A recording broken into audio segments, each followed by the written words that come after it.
Aloha.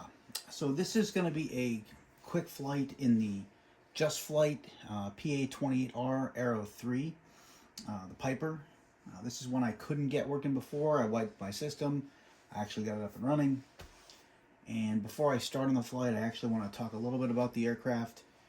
So here it just started up. As far as the scenario, I haven't fired up the aircraft or anything. As we come down here, one of the things I do like is they modeled an older aircraft. I like that. They actually did model in a lot of the wear. You can see here. And it looks like a worn, there's actually small, like, I don't want to call them dirt marks in the carpeting and the upholstery, but it kind of is. It's, it's wear over time. And that's what you're going to see in an older aircraft. And you'll see here I have a GNS 530 and a GNS 430 in addition to the legacy steam gauges. Here, I will zoom in on it, this tablet is their way of allowing you to configure your aircraft. So here I have the dual GNS. Now I've got a GNS 530 with an old school radio. Now I've got just old school cockpit there's a GPS 100. And now I'm at my dual GNS systems again. You can change the state of the aircraft. If you don't want to go through a checklist, you can go ready for takeoff, ready for start, cold and dark, oil quantity. You can change, recharge battery, turn on and off the co-pilot, which will actually put a person right here. There he is. Let's turn him off. All from right here. I can turn tow bars on and off. You can open doors. You can toggle yoke visibility as well. So there, I turned off my yokes. So there's some nice touches that they put in. I'm not a fan of how they did it with the tablet, but that's a personal thing. I mean, you may not care. Now with the tablet, what I would have liked to have seen, if you're going to do that, then allow me to use it as an EFB, and they're calling it an EFB. I would ask that you can at least put a map up here or something, almost like a flight plan go or a ForeFlight, just something up there so that I can see something that's more reminiscent of what I would see in flight, I'll say. But here I can turn off the chocks and the tie downs. As far as modeling goes, they did a really good job of modeling the aircraft. I can open the door, and you see you can open the door, and then if you look out, you can actually see av gas right there, and there's your gas cap. So it's it is decently modeled. Even the lights up here are modeled. Even this little, you can open the window right there. And I'm going to open that in flight just to see. And down here as well. And if you've flown the Piper in Microsoft Flight Simulator, here's your tank select. Of course, if you've flown it in real life, you really know this because you know far more than me. Your tank select's here. Your parking brake's there. This is your flap right there. And there is your trim, pitch trim. Rudder trim is right there.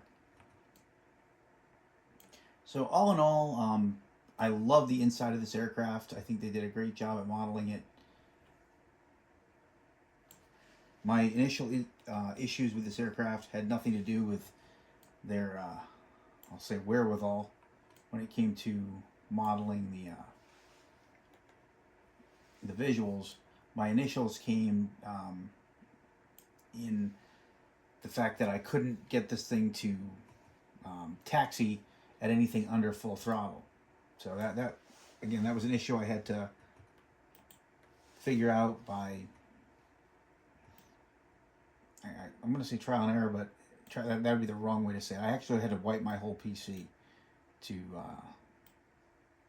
get everything the way it was supposed to be. So here we sit. Let's start firing her up. And I'm not going to be going specifically by a check-off list. So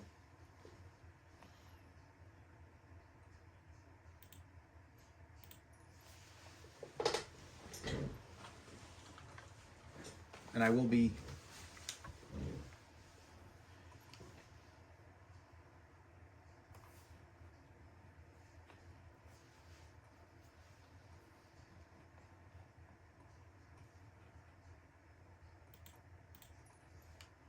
and I'm now,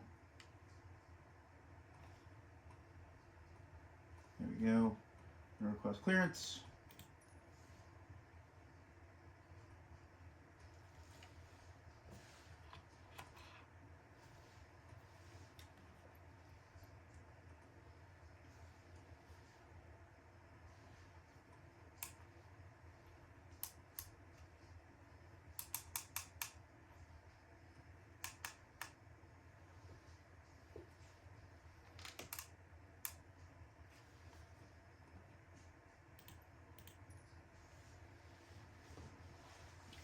Now, one quirk I have in this aircraft, down here on the Knobster, I've dialed in my code that they've given me to squawk, but here on the actual mode controller, it's in off.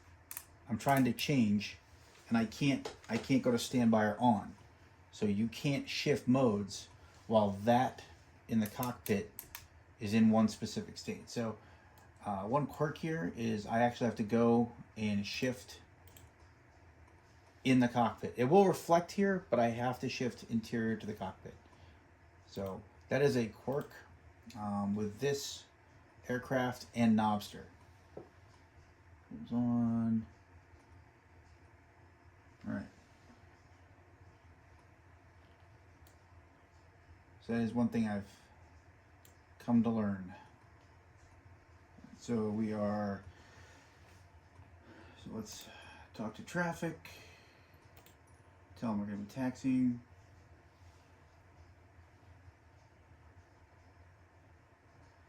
Okay. So parking brake is on. Got my fuel pump going. Tank is selected. And here we go.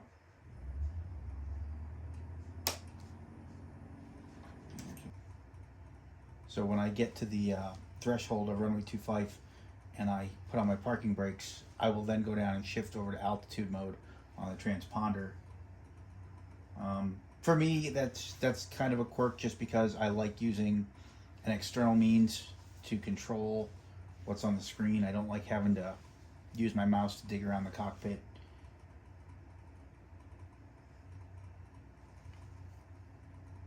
That may seem kind of nitpicky to some, but I want to stay away from knee deep in the cockpit.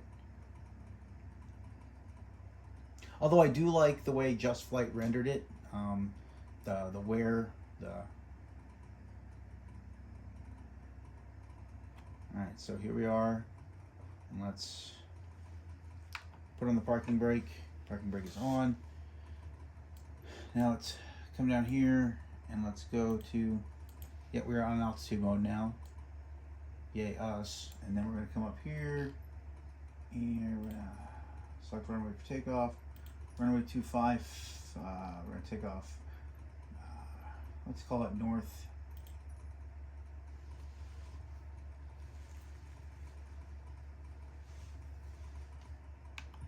Go some flaps. And normally you would do a run up here, I'm not really doing it.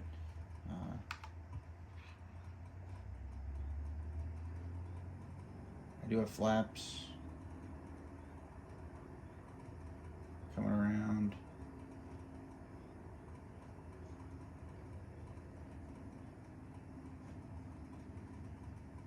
And my rudder pedals are a little touchy. Here we are, we're kind of centered. And now we're gonna Airspeed's alive.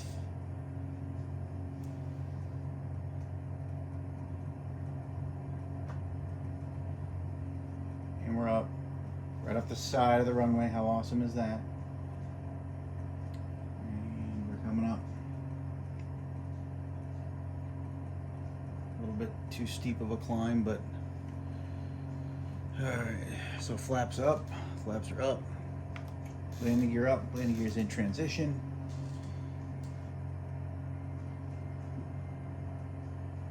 Okay, and then we want this first leg to be at 340 on a heading.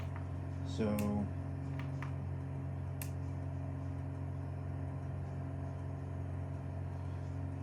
there we go. So now we're going to drive over to 340, and I believe it was 3,000 feet. Seems right.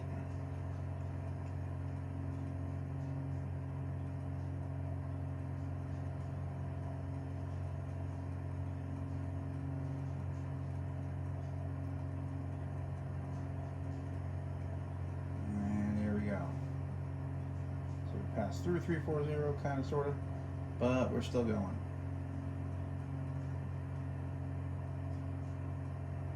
Alright, I'm kind of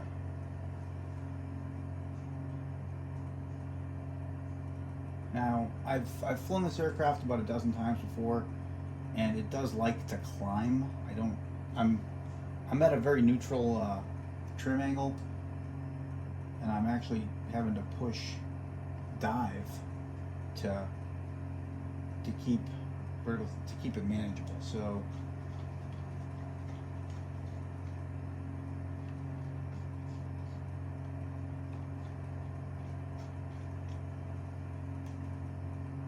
now I'm using my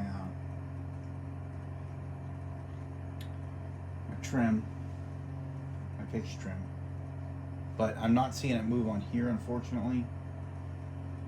But I am getting indication of it working, so at least there's that. Now these were copied out of a Cessna, so them not working well on here doesn't shock me.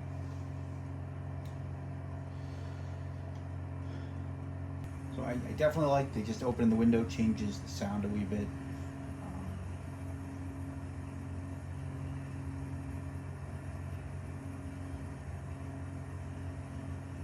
So far it does seem to fly pretty well, but one thing I'm seeing is if I were trying to fly this without a trim wheel, it would be very, very difficult. I would actually have to constantly look down in the cockpit and change, or I'd have to have something configured to control my my pitch trim, because it's very sensitive to that. So I'm glad I put in the trim wheel, because it definitely gets used. And since I'm doing this, let's give a quick look at the external of the aircraft. Let's zoom in a little here. You can see there's a lot of detail in the aircraft. The non-skid on the wing. You can see the gas caps, fuel valves. There's a lot of wear on the aircraft as well. I think they did a good job of modeling that. The reflections are pretty nice. Horrible job of modeling me though, but hey, you know, I'll cut them some slack on that one, I guess.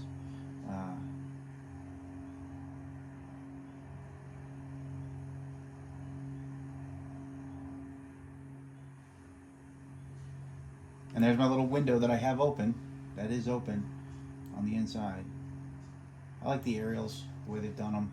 Oh, there's my beacon.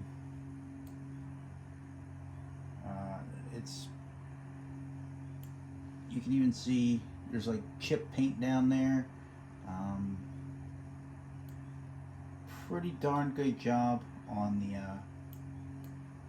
aesthetics on the outside. I mean, they definitely nailed the inside, but the outside they did a great job on as well. and you can actually control your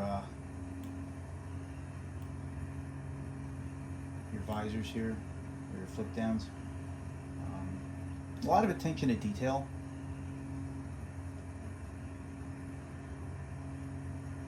So,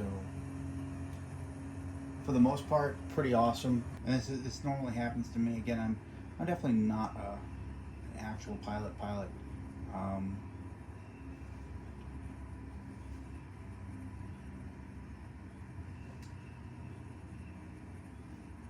I know I'm coming in fairly steep.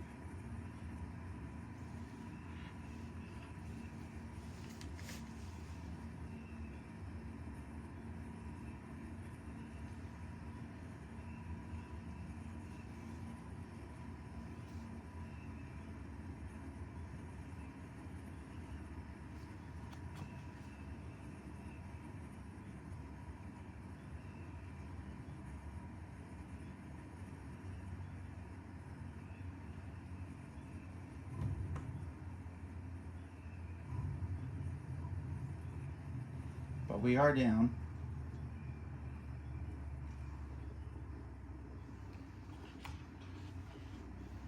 And where am I taxiing to?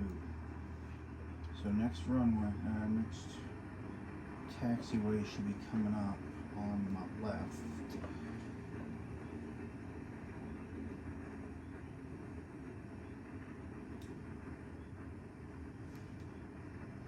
Any second now.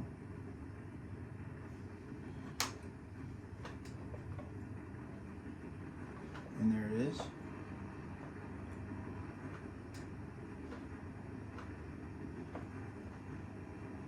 And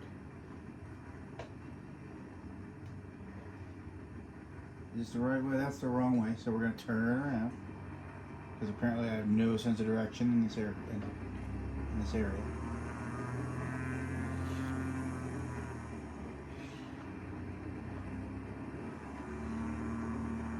Here we go. We're just going to head over to general aviation parking. We're going to tell everybody we'll clear the runway.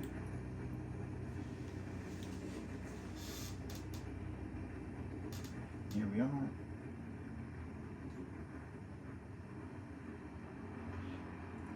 And we're just going to find a spot to park at, because I didn't specify one. And there's nobody waiting for me. So let's just pick a random spot here. And there aren't any markings that I'm seeing. So this is as good as any without any markings. So down, down, brakes are set.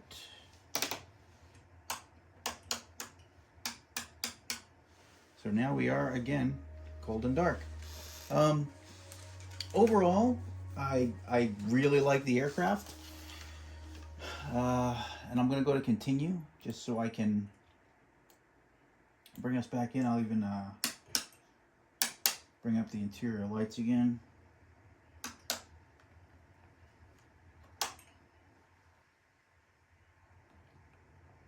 See if I can.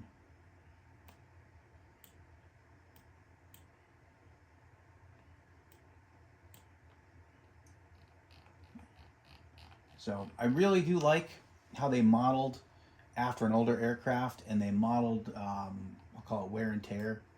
As we look around the aircraft, you can actually see even the little curtains in the back.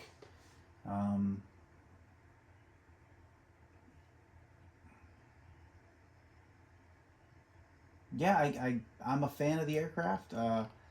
I'll tell you, initially, when I had problems with it, not only was I not a fan of the aircraft, but I would have taken a refund had it been offered. But now that I've flown it, and this is the Arrow III, I'm glad I purchased the pack, which had multiple aircraft in it. Hold on. So let's take a look at that pack. We can go back to the main menu. Continue, and then we'll go to aircraft selection, and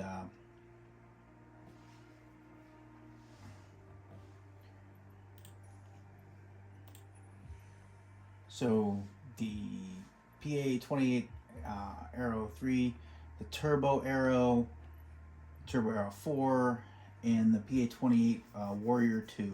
All of those aircraft, I believe they all came in the pack that I bought. Arrow 3, big fan.